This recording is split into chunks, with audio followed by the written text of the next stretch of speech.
Današnja tema je menstruacija i dojenje, odnosno na koji način i da li uopšte menstruacija može uticati na dojenje.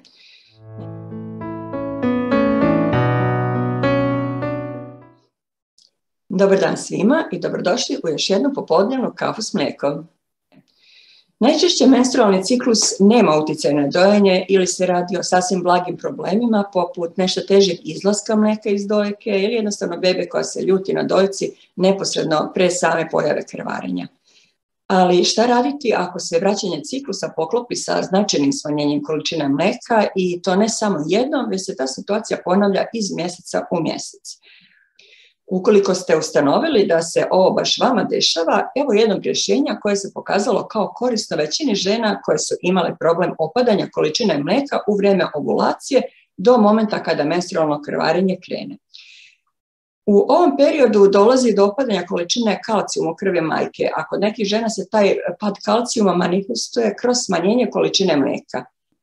Za njih se pokazala korisnim upotreba dodataka kombinacije kalcijuma i magnezijuma. Ova kombinacija se pokazala korisnom čak i kod grčeva izazvanih menstrualnim ciklusom, kao i sa oticanjem, tj. zadržavanjem vode. Tako da ćete sa unosom kalcijuma i magnezijuma riješiti nekoliko manjih problemčića na koje nailazite. Preporučene doze suplemenata kalcijuma i magnezijuma su minimalna dnevna količina je 500 mg kalcijuma u kombinaciji sa 250 mg magnezijuma, to jest u tom nekom raciju 2:1.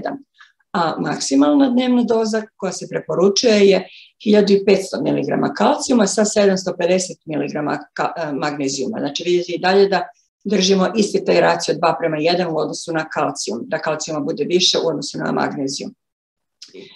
Količinu koju ćete koristiti, a da ima efekta, također određuje i vaša ishrana. Što je vaša ishrana bogatija mesom, to jest proteinima životinjskog porekla, preporučuje se veća doza.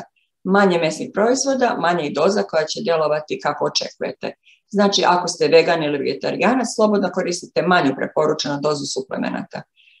Kod doza koje su veće od 500:250 mg, podijelite dozu slobodno iz 2 do 3 puta na dan. Znači, ne morate uzeti odjednom onako sve, jednostavno bolje efekat ako uzmete pola ujutro, pola uveče, nego da uzimate onako odjednom veću količinu. Ovi dodaci se počinju uzimati oko 14. dana vašeg ciklusa, znači računa se od prvog dana krvarenja, krenete od 14. dana od tog prvog dana i koristite svakog dana do drugog dana naredne menstruacije, to je kada se pojavi krvarenje, drugog dana prestajete sa uzimanjem ovih dodataka. Ukoliko vam je ovaj video bio interesantan, onda se slobodno pretplatite, to jest kliknite na subscribe kako biste dobijali obavještenja o narednim snimcima. Ja se nadam da ću pokriti dosta tema, a u tome biste i vi mogli da mi pomognete. Šaljite jednostavno vaše ideje, predloge o čemu da pričam, o čemu da snimam, kako bi svima bilo interesantno, a i kako bi bilo korisno. Do narednog slušanja, pozdrav!